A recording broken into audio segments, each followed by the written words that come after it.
오늘 우리가 함께 나눌 하나님의 말씀은 요한복음 1장 1절입니다. 요한복음 1장 1절입니다. 우리 같이 한 목소리로 읽겠습니다. 태초에 말씀이 계시니라. 이 말씀이 하나님과 함께 계셨으니 이 말씀은 곧 하나님이시니라. 아멘.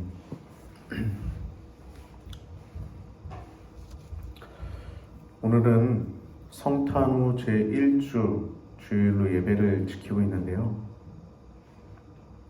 여러분, 성탄이란 다른 어떠한 날과 다르죠. 예를 들면 다른 종교의 부처님 오신 날이나 혹은 저거 북한의 우상인 그 태양절, 김일성의 생일이 4월 15일이죠. 태양절이라고 합니다. 북한의 가장 큰 절기라고 하고 있죠.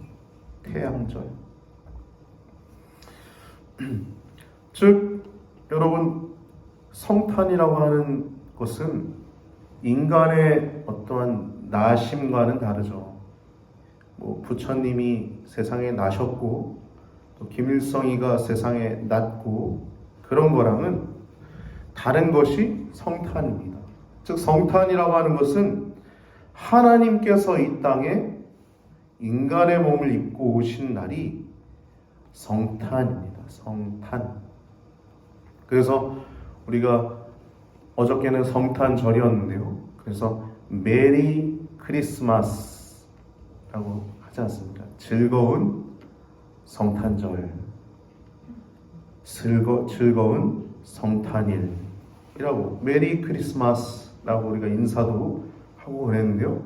이날은 가장 복된 날이죠. 거룩한 날이에요. 우리. 왜 거룩합니까? 그날이 있었기 때문에 인간의 모든 죄가 용서함을 받을 수 있고 인간의 모든 죄의 짐을 그분이 대신 지러 이 땅에 인간의 몸을 입고 오셨다는 것이 바로 성탄입니다. 성탄. 오늘 우리가 요한복음 1장 1절을 읽었는데 여러분, 요한복음은요 다른 복음서들, 즉 4개의 복음서가 있는데 마태, 마가, 누가는 공관이라고 합니다. 비슷한 관점으로 기록되었기 때문에 공관, 같은 관점으로 바라봤기 때문에 공관이라고 하는데 요한복음은 좀 다르죠. 마태, 마가, 누가 같은 경우에 처음에 시작하는 내용 앞부분을 보면은 예수님의 족보나 인간의 족보죠. 예수님의 다윗의 혈통을 하신 예수님의 족보나 혹은 초기 사역 혹은 어떠한 지필의 배경 이런 부분들을 이 공간 복음서들은 기록하고 있는 반면에 오늘 본문 요한복음 이 1장 1절에 우리가 볼 수 있듯이 이것은 예수님의 신적인 본질, 예수님의 신성이죠. 신적인 본질, 즉 하나님 되심, 예수님이 하나님 되심을, 즉 예수님의 신성과 예수님의 선제성, 예수님의 영원성, 이런 것들을 다루는 것이 요한복음입니다. 요한복음. 그래서 1장 1절에 처음 보면 뭐라고 처음 시작합니까? 태초에라고 하는 단어로 시작합니다. 태초에. 태초. 타 복음서와는 다르게 시작하죠. 이 태초라고 하는 단어는 시간, 공간, 이런 것들이 창조되기 이전, 완전 초시간적인 개념이 태초입니다. 태초.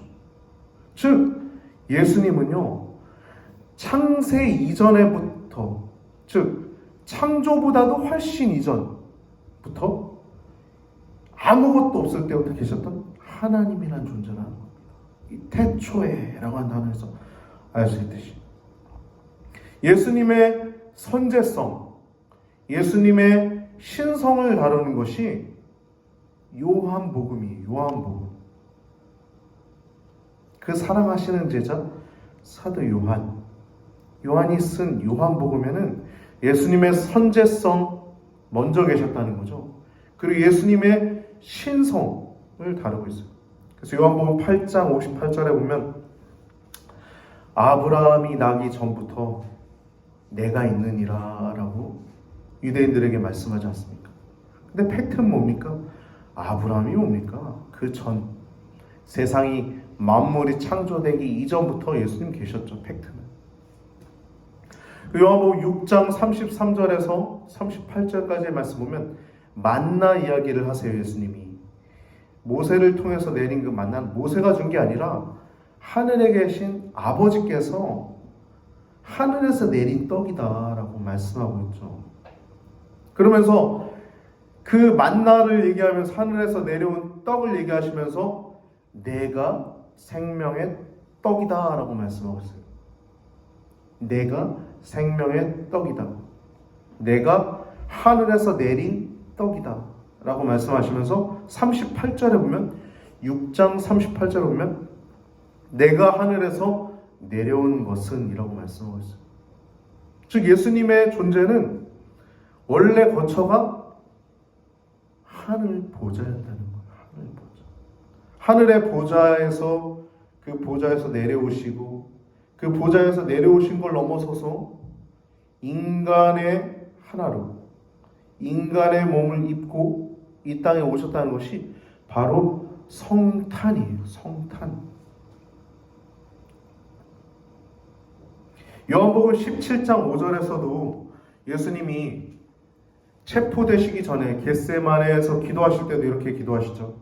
아버지여, 창세 전에 내가 아버지와 함께 가졌던 영화로서 지금도 아버지와 함께 나를 영화롭게 하옵소서라고 기도하지 않습니까? 창세 전에 가셨던 그 영화, 그거를 인간 예수님은 갖고 계셨던 거예요. 예수님의 신성, 예수님의 인성이 그 예수님의 존재 속에 다 들어가 있는 것입니다. 오늘 본문 1절 태초의 이후에 말씀이라고 하는 단어가 나옵니다. 말씀. 여러분, 사도 요한은 예수님의 존재를 말씀이란 이미지로 표현하고 있는 거예요. 이것을 통해서 사도 요한은 예수님의 선제성 먼저 계셨다는 거죠. 그리고 영원성, 그리고 하나님이심을 우리에게 알려주고 있는 거예요. 말씀이라고 하는 것을 통해서. 근데 우리가 기억해야 될 것은 여러분, 예수님 이커루 말씀이라고 하는 등식은 성립하지 않음을 기억해야 합니다. 명심해야 합니다. 왜냐하면 예수님은 이 말씀이라고 하는, 예수님은 곧 말씀이란, 즉 말씀이라는 이 한정된 용어에 갇히시는 존재가 제한된 존재가 아니기 때문이에요. 그럼에도 불구하고 예수님을 말씀이라고 표현하는 것은 그것이 예수님의 신성과 또 예수님의 선제성을 알려주기에 가장 용이했기 때문에 이 사도 요한은 예수님을 말씀이라고 표현하는 겁니다. 태초에 말씀이 계시니라. 이 말씀이 하나님과 함께 계셨으니 이 말씀은 곧 하나님이시니라. 말씀이 곧 하나님이시니라.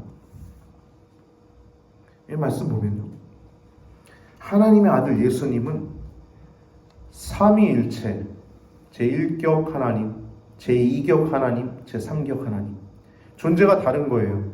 그런데 하나입니다. 이게 삼위일체예요.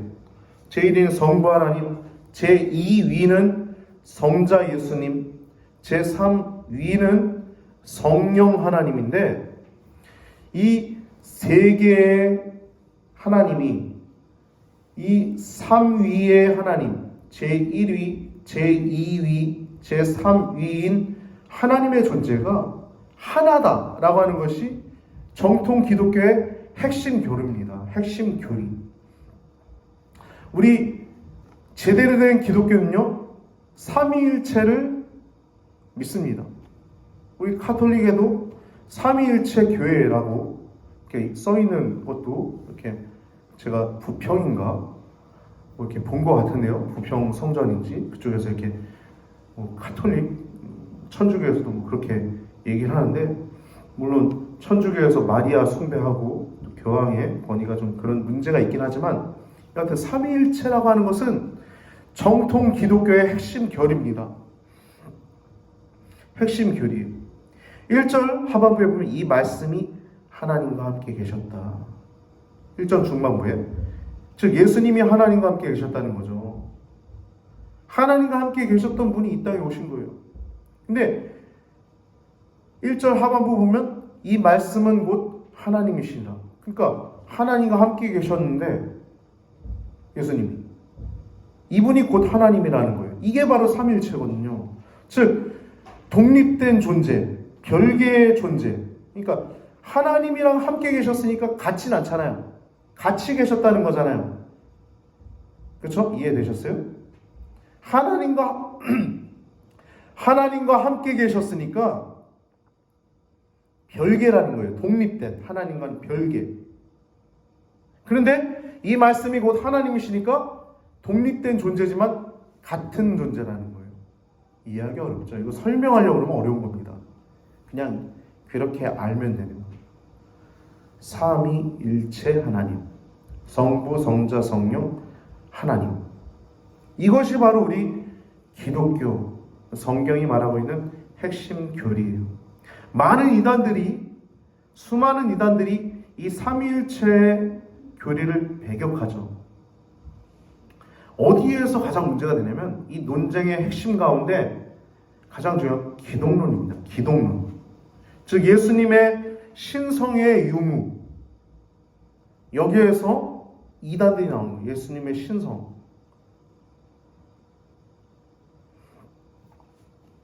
유대인들이 예수님을 죽인 이유도 바로 예수님께서 하나님과 자신이 하나, 원이라고 말씀하셨기 때문에 죽으셨죠. 유대인을 통해서. 예수님 말씀하셨죠. 아버지와 나는 하나니라 라고 말씀하셨죠. 동질성을 얘기하는 거예요. 독립된 개체이지만 하나다. 그리고 초대 영지주의자들은 예수님께서 영적으로 영감이 충만한 분이었다. 즉 신적 능력을 가진 어떤 인간에 불과한 존재였다라고 얘기를 해요. 또 이렇게도 얘기합니다.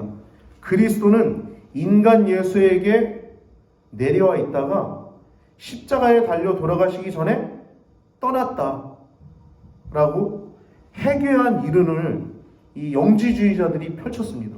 그래서 당시 기독교인들이 많은 혼란 가운데 있었어요. 예수님이 그냥 그러면 십자가에 달려 돌아가시기 전에 떠나갔어? 그 신적인 능력이 떠나갔어? 그래서 죽으신 거야? 이런 혼란 가운데 있었던 거예요. 그러한 상황 가운데 에베소에서 목회하던 이 사도 요한, 이 노 사도는 예수님께서 하나님의 아들 그리스도 되심을 알려주기 위해서 본서를 기록한 겁니다.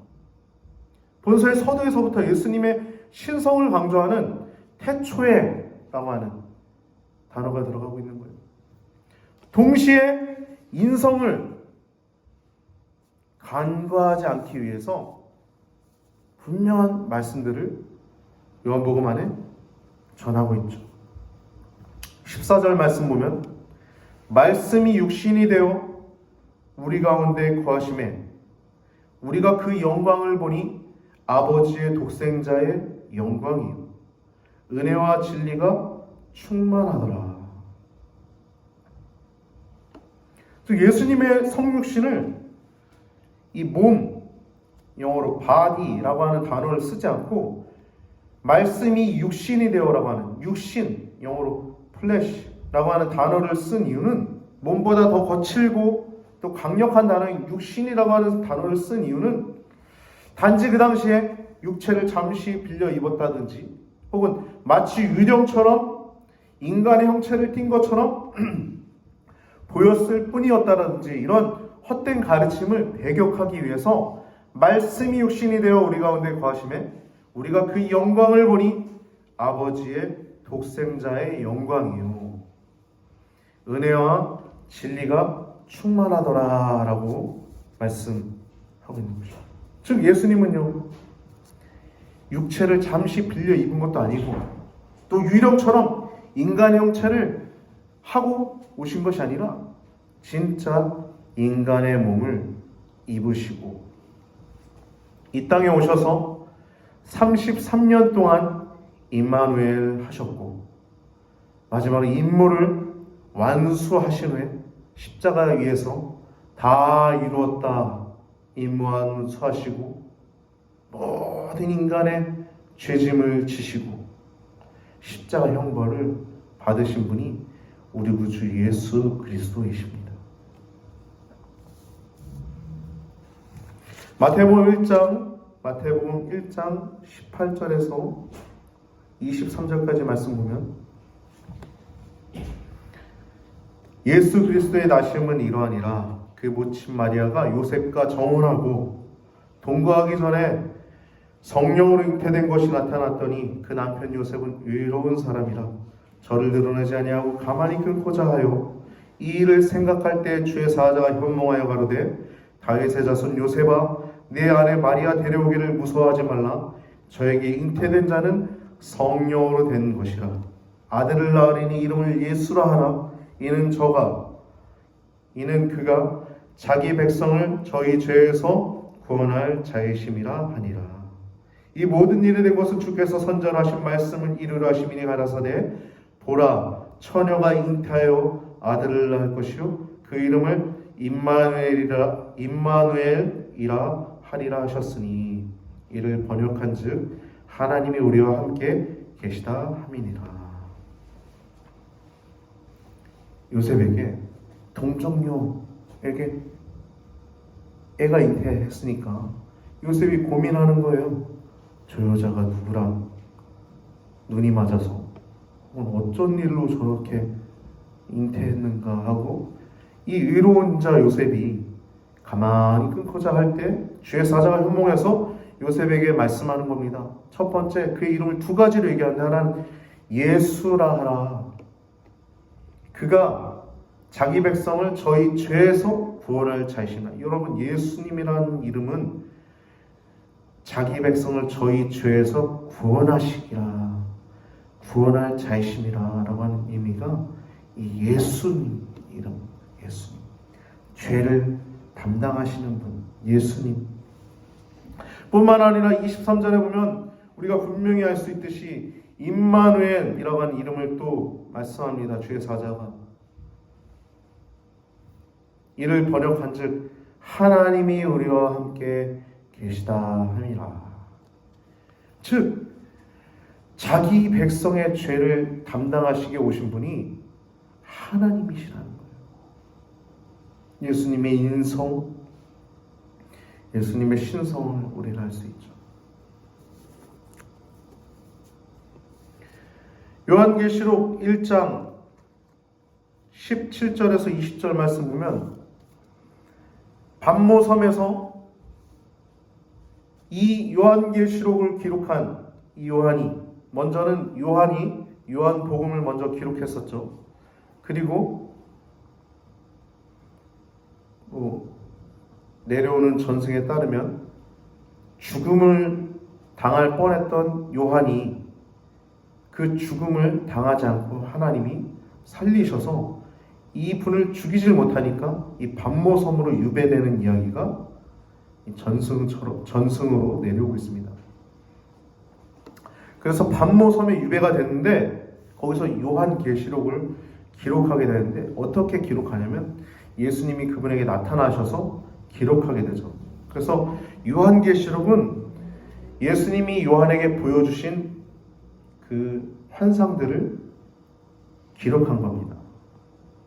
그래서 우리는 이걸 그냥 영상처럼 보면은 해석하기가 편해요. 처음에 이제 예수님을 만났을 때 모습이 1장에 기록하고 있어요. 예수님이 나타나셨을 때 모습이 12절부터 1장 12절부터 16절까지의 내용이 나옵니다. 그분의 모습이 나오고 또 그분이 촛대 사이로 걸리고 계신데 그분의 오른손에 7개의 별을 붙잡고 계십니다. 그 오른손에 7별이 있습니다.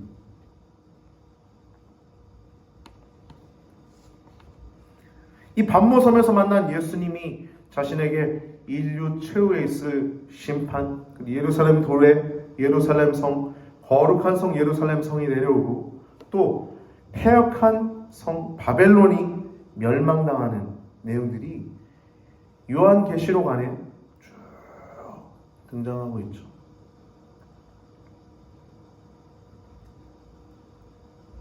그 예수님의 모습을 보면 첫 번째 12절부터 16절까지 보면 몸을 돌이켜 자기에게 말한 음성을 알아보려고 하여 몸을 돌이킬 때 7 촛대를 보았는데 촛대 사이에 인자 같은 이가 예수님이죠. 예수님은 꼭 인자라고 표현해요. 발에 끌리는 옷을 입고, 첫 번째 발에 끌리는 옷입니다. 두 번째는 가슴에 금띠를 띠고, 세 번째는 머리에 털의 희기가 양털같이 희고, 네 번째 그의 눈은 불꽃, 이글 아이라는 거죠. 그 별명을 가진 연예인도 있는데 그런 거랑은 차원이 다르죠. 그냥 사도 요한이 봤을 때 불꽃처럼 이글거리고 있었던 거예요. 실제로 불이 막 활활 타고 있는 것처럼 불꽃 같고, 그의 눈은 불꽃 같고, 그의 발은 풀무에 단련한 빛난 주석 같으며, 발의 모습입니다. 그의 목소리는, 그의 음성은 많은 물 소리와 같으며, 그의 오른손에 7별이 있고 그 입에서는 좌우에 날선 검이 나오고, 이걸 그림으로 그린 어떤 분이 있는데 아주 잘 그렸어요. 좌우에 날선 검이 나오고 그 얼굴은 해가 힘있게 비추는 것 같더라라고 얘기합니다. 내가 볼 때 그 발 앞에 엎드려져 얼마나 놀랬겠어요, 이 사도 요한이. 그 사랑하시는 제자, 보라 내 어머니라. 어머니를 보셨죠? 예수님의 어머니를, 이 사도 요한이. 어머니를 모시면서 에베소에서 목회를 하다가 이제 큰 어려움을 당하여 죽을 맞이했는데 죽진 아니하니까 반모섬에 유배가 됐는데, 여기서 마지막에 있을 내용들을 예수님이 하나하나 기록하여라 라고 말씀하는 겁니다. 너 보는 것을 써서 에베소, 서머나, 버가모, 두아디라, 사데, 빌라델비아, 라오디게아 7교회에 보내라 하는 겁니다. 그러면서 그 발에 엎드러져 그것을 보고서 죽은 자 같이 되었다고 얘기해요. 너무 놀랍고 그 위엄과 그 하나님이신 예수님 앞에 완전 꼬꾸라진 거죠. 그러자 그분이 오른손을 내게 얹고 가라사대 두려워 말라. 여러분, 왜 두려워 말라고 할까요? 두려워하니까요. 두려운 거예요. 그분의 위엄 앞에 황홀함도 있지만 두려움도 있는 거예요. 나는 처음이요 나중이니 곧 사한 자라. 내가 전에 죽었었노라.